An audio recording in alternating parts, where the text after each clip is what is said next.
대한민국 방산 수출 신화가 실시간으로 써내려지고 있습니다. 그렇다 보니 많은 분이 이제야 대한민국의 무기 체계가 세계 방산 시장에서 빛을 보기 시작했다고 생각하시는데요. 그런데 알고 보면 전혀 그렇지 않습니다. 사실 대한민국의 무기 체계는 이미 오래전부터 월등한 성능으로 정평이 나 있었습니다. 그리고 그 시작을 이끈 건 다름 아닌 대한민국의 탄약인데요. 그래서 준비했습니다. 오늘은 대한민국의 전차포탄이 어떻게 세계를 정복할 수 있었는지 국내 유수의 탄약 제조업체 풍산을 통해 알려드리겠습니다.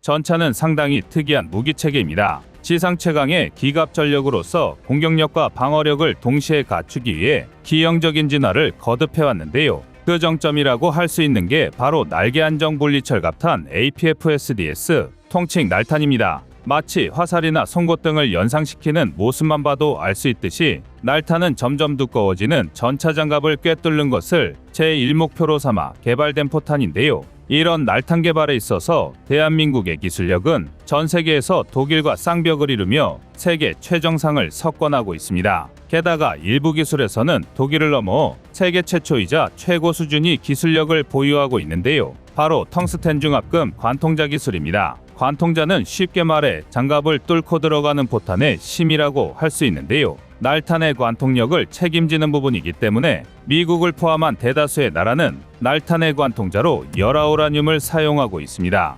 열아우라늄은 일반적으로 텅스텐보다 열전도도가 낮아 전차 장갑과 충돌하며 발생하는 단열 압축 현상에서도 자기첨이해화를 통해 뾰족한 탄도를 유지할 수 있습니다. 자기첨이해화란 연필과 같이 끝이 뭉툭해지더라도 한꺼풀 벗겨내면 다시금 뾰족한 형태를 유지하는 성질을 말하는데요. 이로 인해 열아우라늄 관통자는 통상적으로 텅스텐 관통자에 비해 무려 10% 이상 높은 관통력을 보입니다. 그래서 대다수의 나라에서 만들기도 쉽고 위력도 강력한 열아우라늄탄을 사용하는 건데요. 그러나 열아우라늄탄은 치명적인 문제가 있습니다. 열아우라늄으로 만든 관통자가 장갑을 뚫을 때 0.3%의 우라늄 235가 산화하며 미세한 방사능 먼지가 대기 중으로 날린다는 건데요. 이 정도면 화학탄이나 다름없습니다. 실제로 코소보 전쟁과 유럽 발칸반도에서 전쟁을 치른 미군이 열아우라늄탄을 사용하자 세계 각 언론사는 걸프전 증후군의 원인이 미군이라며 거세게 비난했습니다.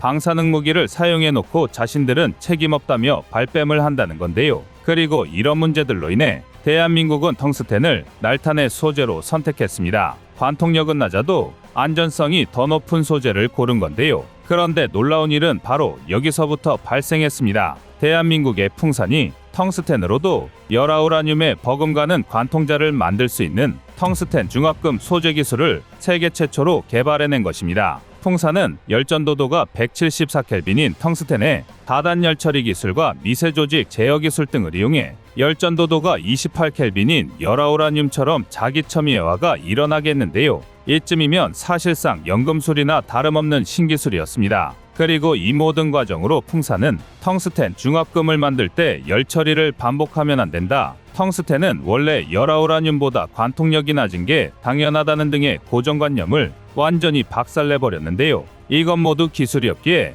오히려 포기하지 않고 모든 실험을 강행했던 대한민국 풍산 개발진들의 집념과 노고가 있기에 가능한 일이었습니다. 이 정도면 세계 방산 시장에서 우스갯소리로 나오는 말처럼 대한민국이 인류가 아닌 분야는 아직 시도하지 않았기 때문이라는 말이 당연하게 느껴질 지경인데요. 그런데 실제로 풍산의 도전은 여기서 끝이 아니었습니다. 풍산은 방산 분야에서 은둔기업이라는 별명이 붙어 있는데요. 새로운 무기체계나 탄약을 개발해도 홍보에 나서는 경우가 드물고 사업 확장에도 무덤덤했기 때문입니다. 그러나 풍산이 지금껏 잠잠하던 몸을 일으키며 새로운 도전에 나섰습니다. 그간 쌓아온 탄약 개발 기술을 드론이라는 새로운 분야에 접목하기 시작한 건데요. 그것이 바로 2022년 6월 아미타이거 전투시범여단 시연회에서 공개된 풍산의 개인 휴대용 공격 드론 PCD입니다. PCD는 풍산이 드론 분야에 내디딘 첫발이지만 그만큼 칼을 갈았다는 게 느껴지는데요.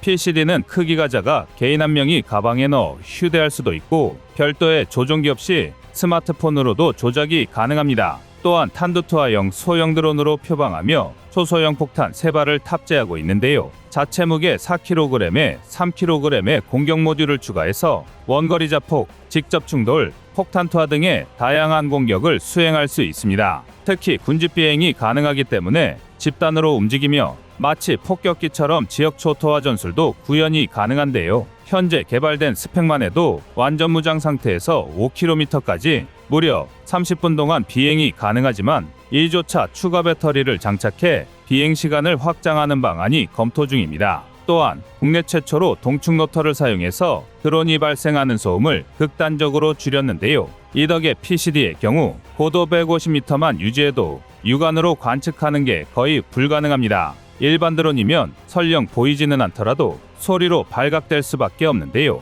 이러한 풍산의 PCD는 비슷한 계열의 무기체계와 비교했을 때 더욱 성능의 우위를 가늠할 수 있습니다. 일례로 이스라엘의 파이어플라이는 고작 350g을 탑재하고 최대 비행 범위도 1km가 한계입니다. 풍산의 PCD와 비교하면 탑재량은 9배, 비행거리는 5배나 차이가 나는 것인데요. 오죽하면 파이어플라이 도입을 검토하던 미국이 진행 상황을 중지하고 PCD 개발 과정을 눈여겨 지켜보고 있습니다. 하지만 역시 PCD의 가장 큰 특징은 화력입니다. 이처럼 세계 인류라는 표현이 결코 부족하지 않은 풍산의 PCD는 실전에 투입될 경우 전투의 판도 자체를 바꿔버릴 정도인데요. 단적인 예로 아미타이거에서 공개한 실제 성능 시험 평가 자료를 바탕으로 우리 군에 대입해본다면 PCD를 무장한 보병 한개소대가 전차 4대로 이루어진 북한군 전차 한개소대를 우습게 격파할 수 있습니다. 이는 특히 PCD에 탑재되는 자유낙하형 소형 폭탄이 큰 역할을 하는데요.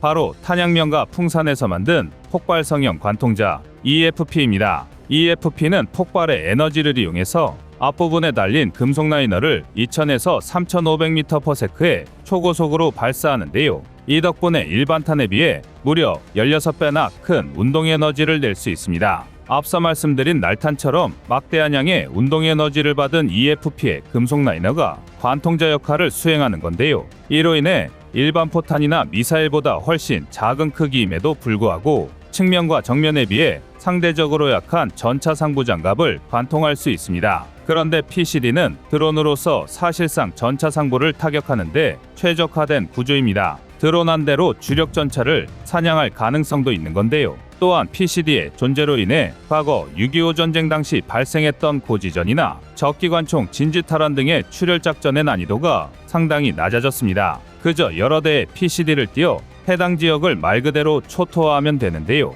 가벼운 무게와 압도적인 화력으로 보병 단계에서부터 운영할 수 있기 때문에 포병 화력 지원이나 공중 화력 지원보다 빠르고 즉발적인 화력 투사가 가능합니다. 이처럼 대한민국의 무기체계가 발전한 역사는 과거부터 현재까지 민과 군 모두 불가능해서 가능을 만들어낸 기적의 연속이라 할 수 있는데요. 하지만 그 안에 녹아들어 있는 끝없는 노력과 기술 약소국의 서러움을 조금이라도 알고 있다면 오히려 기적이라는 말은 모욕이나 다름없습니다. 대한민국이 이만큼 발전할 수 있었던 것은 기적같이 속편한 말이 아니라 무수한 실패 위에선 또 한 번의 도전이 있었기 때문인데요. 부디 미래방산시장에서도 대한민국의 끝없는 도전이 다시금 새로운 결실을 맺길 바랍니다. 이상 꺼리튜브였습니다.